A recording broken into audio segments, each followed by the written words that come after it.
Chag Sameach, les amis. Alors, on va parler aujourd'hui de la simcha. Quelle est la ségoula? La manière, la ségoula pour être joyeux toute l'année. Je ne sais pas si vous vous rendez compte.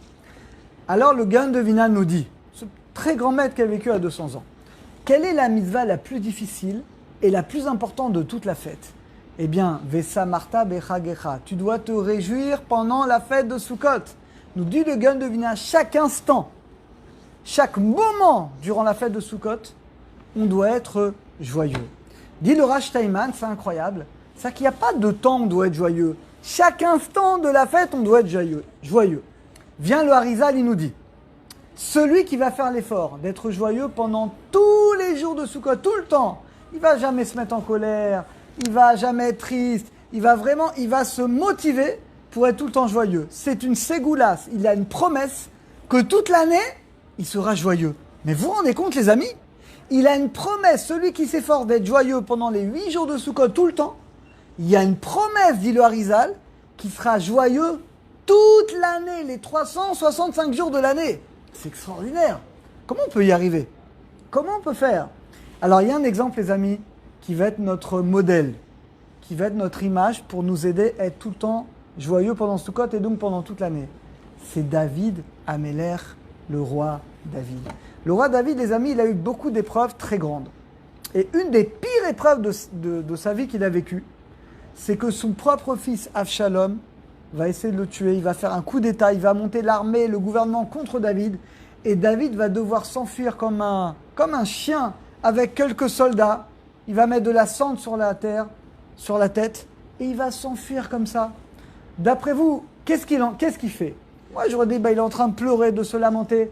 Eh bien, c'est là qu'il a rédigé le 3e Télim. Mizmor et David, mipne bebacho, mipne Avshalom beno. Mizmor, il a chanté pour Hachem le jour où il s'est sauvé de son fils, quand son fils voulait tuer Avshalom. La Gemara dans Brachot dit, attends, normalement, dans cette situation, on n'aurait pas dû dire Mizmor, on aurait dû dire Kina. C'est une plainte. Pourquoi c'est un chant? Le travail de David, il chante. Même dans les épreuves les plus grandes, il chante. Il remercie Akadosh Baruch Hu. David Amelech est pour nous l'exemple, celui qui vit avec la croyance, le niveau de croyance le plus élevé, que chaque chose qui lui arrive dans la vie, il chante. Il remercie Akadosh Baruch Hu. Regardez jusqu'où ça va. Tout le monde connaît ce Zohar. Le Zohar nous dit, pourquoi Hachem il a commencé la Torah par la lettre Bet?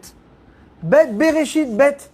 Normalement, la Torah elle a dû commencer par la première lettre, Aleph. Aleph, c'est valeur numérique 1. Aleph, c'est Hachem, c'est l'unité d'Hachem. Demande au Zohar, pourquoi la Torah a commencé par la lettre Bet? Et la réponse, tout le monde la connaît ici. Le Zohar répond parce que Bet, c'est la première lettre de Bracha, la bénédiction. Alors que Aleph, c'est Arour. Arour, c'est maudit. Hachem, il ne voulait pas commencer la Torah avec une malédiction. Donc il a dit, je préfère commencer par la lettre Bet qui est Bracha. Et là, on a une grande question, les amis. Vous savez que David Amelech, il a écrit 5 livres de Télim. Pourquoi 5 livres de Télim? 5 livres de Télim correspondent aux 5 livres de la Torah. Donc normalement, David Amelech, il aurait dû commencer par quelle lettre les Télim? Bet. Comme la Torah. Or, il a commencé par quelle lettre? Aleph. Ashrei Aish. Ashalo ala betzat reshaim. Les amis, la question est extraordinaire. Pourquoi David Amelech, il commence les Télim par la lettre Aleph, alors qu'on a dit qu'Aleph, c'est Arour. Il aurait dû commencer les Télim par Bet, comme la Torah, Bereshit. Et la réponse, les amis, la réponse, elle est extraordinaire.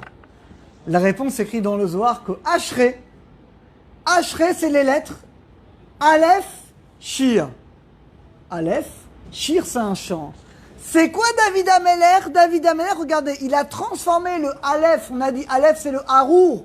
Il a transformé l'épreuve, la malédiction, en shir, en chant pour Akadosh Baruch Hu.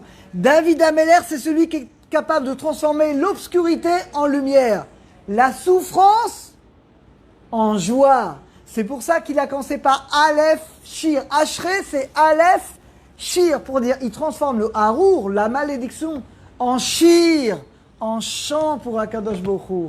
Et bien les amis, c'est comme ça, nous aussi. C'est vrai que c'est difficile. On ne peut pas bouger de la maison, on ne peut pas voir la famille, on ne peut pas inviter, on ne peut pas... Tu dis, mais qu'est-ce que je peux faire, Sukkot? Mais les amis, on doit chanter, on doit remercier Hachem. Merci Hachem qu'il y a cette épidémie. Merci Hachem que c'est un peu plus difficile cette année. Quand les amis, on est capable de remercier Hachem, même pour les épreuves, même pour le côté négatif qu'Hachem nous envoie, c'est pas du négatif, c'est que du positif, et bien là on transforme le Aleph, la malédiction, en shir, en chant. Et bien c'est ça les amis. Si on arrive à se réjouir pendant ces 8 jours de Sukkot, tu es dans ta soukha, profite, fais des télim, étudie la Torah avec tes enfants, profite. Si on est capable d'être joyeux pendant ces 8 jours, eh bien Hachem fera en sorte, c'est la promesse du Harizal, que toute l'année on sera joyeux. Donc on a tous le mérite d'être joyeux pendant ces 8 jours. Et grâce à ça, que toute l'année, chacun d'entre nous, on sera joyeux dans les 365 jours de l'année. Chag Sameach à tous.